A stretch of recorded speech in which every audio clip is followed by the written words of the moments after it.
Hello friends, आप सभी का स्वागत है तुलसीदास एडुसर यूट्यूब चैनल में। और आज के वीडियो सेशन में क्लास 10th के प्रकाश के परावर्तन तथा अपवर्तन के वेरी इंपॉर्टेंट ऑब्जेक्टिव क्वेश्चन का डिस्कस करेंगे।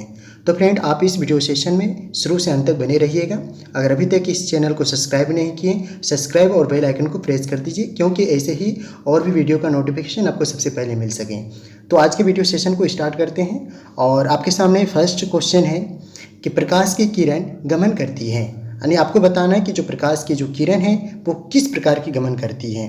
तो फ्रेंड, इस प्रश्न का राइट आंसर होगा ऑप्शन ए होगा, सीधी रेखा में। तो प्रकाश की जो किरण जो गमन करती है वो सीधी रेखा में गमन करती है, इसे आप याद रखेंगे।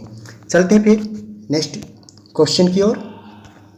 और नेक्स्ट क्वेश्चन है, प्रकाश का वेग न्यूनतम होता है, यानी किसमें प्रकाश का वेग न्यूनतम होता है। तो इस प्रश्न का राइट आंसर होगा फ्रेंड ऑप्शन आपका हो जाएगा डी, यानी कांच में। ठीक है, तो प्रकाश का जो वेग है वो न्यूनतम होगा कांच में। अगर आपसे सवाल किया जाए कि प्रकाश का वेग अधिकतम किस में होता है, तो आप बताइएगा आंसर निर्वात में। ठीक है, चलते हैं नेक्स्ट क्वेश्चन की ओर। और नेक्स्ट क्वेश्चन है, मोटर गाड़ी के चालक के सामने लगा रहता है। तो आपको बताना है कि मोटर गाड़ी के जो चालक के सामने कौन से दर्पण लगा रहता है। तो इस प्रश्न का राइट आंसर होगा ऑप्शन बी होगा, उत्तल दर्पण। ठीक है, तो मोटर गाड़ी के चालक के जो सामने लगा रहता है दर्पण, यह रहता है उत्तल दर्पण। और इसे क्यों लगाया जाता है, क्योंकि उत्तल दर्पण वाहन के ड्राइवर के अपने पीछे के यानी वाहनों को बहुत बड़े क्षेत्र में देख सकते हैं। ठीक है, जिससे वह सुरक्षित रूप से वाहन चलाते हैं। और उत्तल दर्पण हमेशा सीधा प्रतिबिंब बनाते हैं और वह छोटा बनाता है, जिसके कारण यह जो दर्पण है साइड मिरर के लिए उपयोग किया जाता है। ठीक है, चलते हैं नेक्स्ट क्वेश्चन की ओर। और नेक्स्ट क्वेश्चन है, मोटर कार के हेडलाइट में किसका प्रयोग होता है। तो मोटर कार या कोई भी वाहन है, इसके हेडलाइट में कौन सा दर्पण का उपयोग किया जाता है। तो फ्रेंड, इस प्रश्न का जो राइट आंसर होगा ऑप्शन सी होगा, यानी अवतल दर्पण। ठीक है, तो मोटर कार के हेडलाइट में अवतल दर्पण का उपयोग किया जाता है। चलते हैं नेक्स्ट क्वेश्चन की ओर देखते हैं। और नेक्स्ट क्वेश्चन है, समतल दर्पण द्वारा बना प्रतिबिंब होता है, यानी समतल दर्पण द्वारा बना प्रतिबिंब कैसा होता है। तो इस प्रश्न का राइट आंसर होगा ऑप्शन बी होगा, यानी काल्पनिक। ठीक है, तो समतल दर्पण द्वारा जो बना प्रतिबिंब होता है वो काल्पनिक होता है, यानी वास्तविक नहीं, यानी जो वास्तविक ना हो उसको ही कहते हैं काल्पनिक। ठीक है, चलते हैं नेक्स्ट क्वेश्चन की ओर। और नेक्स्ट क्वेश्चन है, लेंस की क्षमता का एसआई मात्रक क्या है। तो लेंस की क्षमता का एसआई मात्रक डायोप्टर होता है, इसलिए इस प्रश्न का राइट आंसर जाएगा ऑप्शन ए में। चलते हैं नेक्स्ट क्वेश्चन की ओर। और नेक्स्ट क्वेश्चन है, प्रकाश की किरणों का पथ दर्शाने वाले चित्रों को कहा जाता है। तो प्रकाश की किरणों के पथ दर्शाने वाले चित्रों को कहा जाता है। तो इस प्रश्न का राइट आंसर होगा ऑप्शन ए होगा, किरण आरेख, यानी इस प्रश्न का राइट आंसर जाएगा ऑप्शन ए में। चलते हैं नेक्स्ट सवाल की ओर। और अगला सवाल है, 2D यानी 2 डायोप्टर क्षमता वाले लेंस का फोकासांतर होता है। तो आपको बताना है कि क्षमता यहाँ पे दे दिया गया है और आपसे पूछा है फोकस दूरी। ठीक है, तो यहाँ पे P दे दिया है कितना, 2 डायोप्टर, और आपसे पूछा क्या है F। ठीक है, F पूछा है, तो आपको F निकालना है। तो P बराबर 1/f होता है। ठीक है, तो P बराबर 1/f।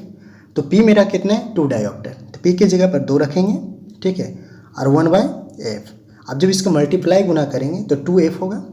तो 2f बराबर कितना, 1। तो 1 क्या है, मीटर में। ठीक है, तो मीटर को सेंटीमीटर में बदलेंगे तो 2f बराबर 100 सेंटीमीटर।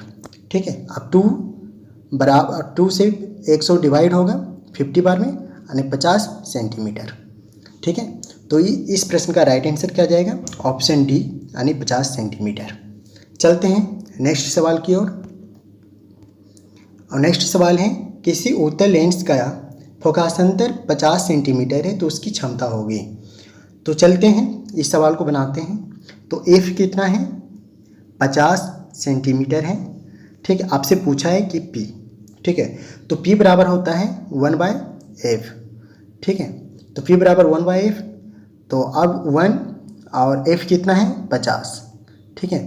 तो 50 1/50 क्या है सेंटीमीटर, लेकिन इसको क्या करना है मीटर में कन्वर्ट करना है। तो सेंटीमीटर को मीटर में बदलने के लिए 100 से डिवाइड करेंगे तो 100 ऊपर जाएगा, ठीक है। अब 50 से कटेगा 100 2 बार में, यानी 2d आया। मेरा फोकस यानी वो उत्तल लेंस की क्षमता कितना है 2 डायोप्टर, ठीक है। तो उत्तल यहाँ पे 2 तो माइनस में भी है और प्लस में है, लेकिन उत्तल लेंस की जो क्षमता होता है वो धनात्मक होता है, इसलिए इस प्रश्न का राइट आंसर जाएगा ऑप्शन डी में जाएगा +2d, ठीक है, यानी +2 डायोप्टर।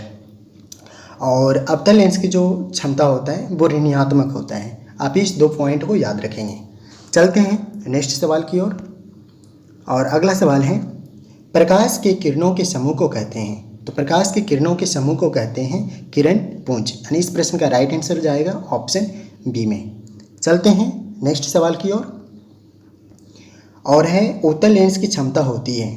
तो आपको बताना है कि उत्तल लेंस की क्षमता क्या होती है। तो उत्तल लेंस की क्षमता धनात्मक होती है, इसलिए इस प्रश्न का राइट आंसर होगा ऑप्शन बी। अगर आपसे सवाल कोई पूछे कि अवतल लेंस की क्षमता कैसी होती है तो आप बताएंगे ऋणात्मक, ठीक है। आप ये दोनों पॉइंट को याद रखेंगे। चलते हैं नेक्स्ट सवाल की ओर और नेक्स्ट सवाल को देखते हैं। और अगला जो सवाल है अवतल लेंस की क्षमता होती है। तो अवतल लेंस की जो क्षमता होती है वो ऋणात्मक होती है, इसलिए इस प्रश्न का राइट आंसर जाएगा ऑप्शन ए में। चलते हैं नेक्स्ट सवाल को देखते हैं फिर। अब यहाँ पे उत्तल लेंस को कहते हैं। तो उत्तल लेंस को क्या कहते हैं, तो इस प्रश्न का राइट आंसर होगा ऑप्शन ए होगा अभिसारी लेंस, ठीक है। उत्तल लेंस को अभिसारी लेंस भी कहा जाता है। इसके बारे में कुछ और इम्पोर्टेंट चीज़ समझते हैं। तो उत्तल लेंस जो है यह समांतर आने वाली प्रकाश किरणें को अभिकेंद्रित कर लेता है, ठीक, इसलिए अभिसारी लेंस कहा जाता है। यानी बिंदु की ओर मिलाती है, जैसे कि यह बिंदु है और प्रकाश की किरणें को वो क्या करती है एक बिंदु में और मिलाती है, ठीक, इस प्रकार, ठीक है। चलते हैं नेक्स्ट सवाल की ओर। और नेक्स्ट सवाल है कि अवतल लेंस को कहते हैं। तो अवतल लेंस को क्या कहते हैं, तो यह कहते हैं अपसारी लेंस, ठीक है। तो अवतल लेंस को अपसारी लेंस कहते हैं, इसलिए इस प्रश्न का राइट आंसर जाएगा ऑप्शन सी में। तो अब समझते अपसारी लेंस के बारे में या उसके बारे में क्या क्या इंपॉर्टेंट है। तो अवतल लेंस समांतर आने वाले प्रकाश किरणों को फैला देती है, इसलिए उसे क्या कहते हैं अपसारी लेंस कहते हैं। जैसे बिंदुओं से फैली हुई, जैसे कि एक बिंदु है और उसमें क्या हुआ प्रकाश की किरणें फैली हुई यानी फैला देती है, ठीक है, उसको क्या कहते हैं अभिसारी लेंस कहते हैं, ठीक है। तो अवतल लेंस को कौन से लेंस कहते हैं अपसारी लेंस, और उत्तल लेंस को कहते हैं अभिसारी लेंस। बहुत ही इंपॉर्टेंट है, आप दोनों याद रखेंगे। चलते हैं नेक्स्ट प्रश्न की ओर। और अगला प्रश्न है निम्न में से कौन सा पदार्थ लेंस बनाने के लिए प्रयुक्त नहीं किया जा सकता है। तो यहाँ पे जो मिट्टी है जो लेंस बनाने के लिए प्रयुक्त नहीं किया जा सकता है, इसलिए इस प्रश्न का राइट आंसर जाएगा ऑप्शन डी में। चलते हैं नेक्स्ट प्रश्न की ओर। और नेक्स्ट प्रश्न है किस दर्पण से हमेशा वस्तु से छोटा प्रतिबिंब प्राप्त होता है। तो इस प्रश्न का राइट आंसर जाएगा ऑप्शन बी जाएगा, यानी उत्तल। उत्तल जो है दर्पण हमेशा वस्तु से छोटा प्रतिबिंब बनाता है, इसलिए वाहन में के ड्राइवर के पीछे जो देखने के लिए साइड मिरर के लिए उत्तल दर्पण का प्रयोग किया जाता है, ठीक है, आप इसे याद रखेंगे। चलते हैं नेक्स्ट प्रश्न की ओर। और नेक्स्ट प्रश्न है किस दर्पण से वस्तु का बड़ा प्रतिबिंब बनता है। तो किस दर्पण से वस्तु का बड़ा प्रतिबिंब बनता है, तो यह बनता है अवतल, ठीक है। तो अवतल दर्पण में जो है वस्तु का बड़ा प्रतिबिंब बनाता है, इसलिए इस प्रश्न का राइट आंसर जाएगा ऑप्शन बी में। चलते हैं नेक्स्ट प्रश्न की ओर। और नेक्स्ट प्रश्न है प्रकाश के परावर्तन के कितने नियम हैं।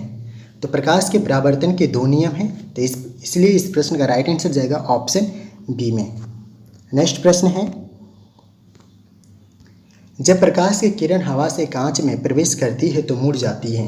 तो आपको बताना है जब प्रकाश की किरण हवा से कांच में जब प्रवेश करती है तो वह मुड़ जाती है। तो वह मुड़ जाती है अभिलंब के निकट, यानी इस प्रश्न का राइट आंसर होगा ऑप्शन बी। नेक्स्ट प्रश्न को देखते हैं। और नेक्स्ट प्रश्न है फोटोग्राफी कैमरा का अभिदृश्यक होता है। तो फोटोग्राफी कैमरा का जो अभिदृश्यक होता है वो होता है उत्तल लेंस का। ठीक है, तो इस प्रश्न का राइट आंसर जाएगा ऑप्शन ए में। चलते हैं नेक्स्ट सवाल की ओर और नेक्स्ट सवाल को देखते हैं। और सवाल है आपका, साइड मिरर के रूप में प्रयुक्त होता है। तो यानी साइड मिरर के रूप में कौन से दर्पण का प्रयोग किया जाता है? तो यह किया जाता है उत्तल दर्पण। तो इस प्रश्न का राइट आंसर जाएगा ऑप्शन बी में। चलते हैं नेक्स्ट प्रश्न की ओर और नेक्स्ट प्रश्न है आपका, एक अवतल दर्पण की फोकस दूरी 10 सेंटीमीटर है तो उसकी वक्रता त्रिज्या क्या होगी? तो आपसे यहाँ पर क्या पूछा है कि फोकस दूरी दे दिया गया है, एफ बराबर 10 सेंटीमीटर दिया गया है और आपसे पूछा है क्या? वक्रता त्रिज्या यानी आर।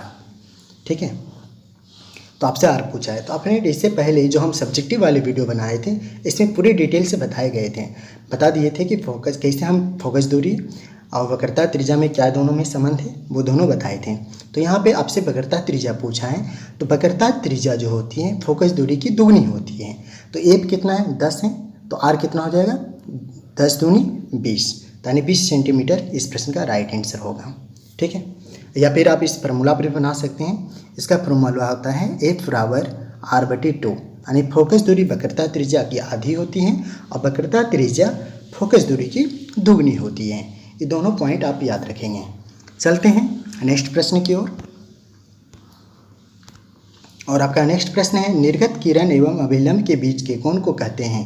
फ्रेंड, इससे पहले भी हम प्रकाश के परावर्तन तथा अपवर्तन के ऑब्जेक्टिव क्वेश्चन बनाए थे, बहुत ही इंपॉर्टेंट, जिसमें कि 10,000 व्यूवर हैं। बहुत अच्छा स्टूडेंट इस वीडियो को देखा है। उसमें निर्गत किरण एवं अभिलंब के बीच के कोण को कहते हैं। तो इसका जो राइट आंसर होगा परावर्तन कोण होगा। लेकिन इसमें कुछ स्टूडेंट को कमेंट आया था कि सर इसमें वो क्या कहेंगे, वो गलत है, वो आंसर है, वो है, फलना है, ठिकाना है, वो सारे बोलने लगे थे। लेकिन इसका जो राइट आंसर होगा परावर्तन कोण होगा। और यह भी डाउट क्लियर करने के लिए मैं एक स्पेशल एक छोटा सा वीडियो 5 या 10 मिनट का वीडियो था वो हम बनाएं। शायद अगर आप नहीं देखें तो उसको देखें, सारे डाउट क्लियर हो जाएगा। ठीक है, चलते हैं नेक्स्ट प्रश्न की ओर और आपका नेक्स्ट प्रश्न है, सरल सूक्ष्मदर्शी में किसका उपयोग होता है? तो इस प्रश्न का राइट आंसर होगा ऑप्शन डी होगा। ठीक है, उत्तल लेंस। तो सरल सूक्ष्मदर्शी में कौन सा लेंस का उपयोग किया जाता है? तो उत्तल लेंस का उपयोग किया जाता है। नेक्स्ट प्रश्न को देखते हैं फ्रेंड और नेक्स्ट प्रश्न है, किस लेंस के द्वारा सिर्फ काल्पनिक प्रतिबिंब बनता है? तो किस लेंस के द्वारा कैसा प्रतिबिंब? काल्पनिक प्रतिबिंब बनता है। तो यह बनता है अवतल लेंस में। ठीक है, तो अवतल लेंस जो है काल्पनिक प्रतिबिंब बनाता है। ठीक है, तो इस प्रश्न का राइट आंसर होगा ऑप्शन बी। नेक्स्ट प्रश्न को देखते हैं। नेक्स्ट प्रश्न है, परावर्तन के नियम से आधारित होता है। तो इस प्रश्न का राइट आंसर होगा ऑप्शन ए, आपतन कोण परावर्तन बराबर परावर्तन कोण। यानी परावर्तन के नियम से निर्धारित होता है कि आपतन कोण परावर्तन कोण बराबर होते हैं, यानी आपतन कोण बराबर परावर्तन कोण। ठीक है, नेक्स्ट प्रश्न को देखते हैं और नेक्स्ट प्रश्न है, काल्पनिक प्रतिबिंब होता है। तो यानी आपको बताना है कि काल्पनिक जो प्रतिबिंब है वो किस प्रकार होता है। तो इस प्रश्न का राइट आंसर होगा ऑप्शन ए होगा सीधा। तो काल्पनिक जो प्रतिबिंब होता है सीधा होता है और काल्पनिक का अर्थ होता है जो वास्तविक ना हो। ठीक है, आप ये भी पॉइंट को याद रखेंगे। चलते हैं नेक्स्ट प्रश्न की ओर और आपका नेक्स्ट प्रश्न है, लेंस में मुख्य फोकस की संख्या कितनी होती है? यानी लेंस में मुख्य फोकस की संख्या कितनी होती है? तो यह होता है 2, यानी इस प्रश्न का राइट आंसर होगा ऑप्शन ए। ठीक है, तो लेंस में मुख्य फोकस की संख्या जो होती है वो 2 होती है। नेक्स्ट प्रश्न को देखते हैं। आपका नेक्स्ट प्रश्न है, सर्च लाइट का परावर्तक सतह होता है। तो इस प्रश्न का राइट आंसर होगा ऑप्शन बी होगा अवतल। ठीक है, तो सर्च लाइट, ठीक है, तो सर्च लाइट में परावर्तक सतह होता है या अवतल का बना होता है, इसलिए इस प्रश्न का राइट आंसर जाएगा ऑप्शन बी। नेक्स्ट प्रश्न को देखते हैं और नेक्स्ट प्रश्न आपका है और यह आखिरी प्रश्न है, दाढ़ी बनाने में कौन सा दर्पण प्रयुक्त होता है? तो दाढ़ी बनाने में कौन सा दर्पण प्रयुक्त होता है? तो यह होता है अवतल। ठीक है, तो नाई की जो दुकान में अवतल दर्पण का उपयोग किया जाता है। तो इस प्रश्न का राइट आंसर जाएगा ऑप्शन सी में। फ्रेंड, यह वीडियो आपको कैसा लगा हमें आप ज़रूर कमेंट करके बताएं और इसी तरह नए नए वीडियो देखने के लिए इस चैनल को सब्सक्राइब और बेल आइकन को प्रेस कर दें और अपने दोस्तों के साथ शेयर करें। तो फ्रेंड हम लोग मिलते हैं नेक्स्ट वीडियो में, तब तक के लिए थैंक यू।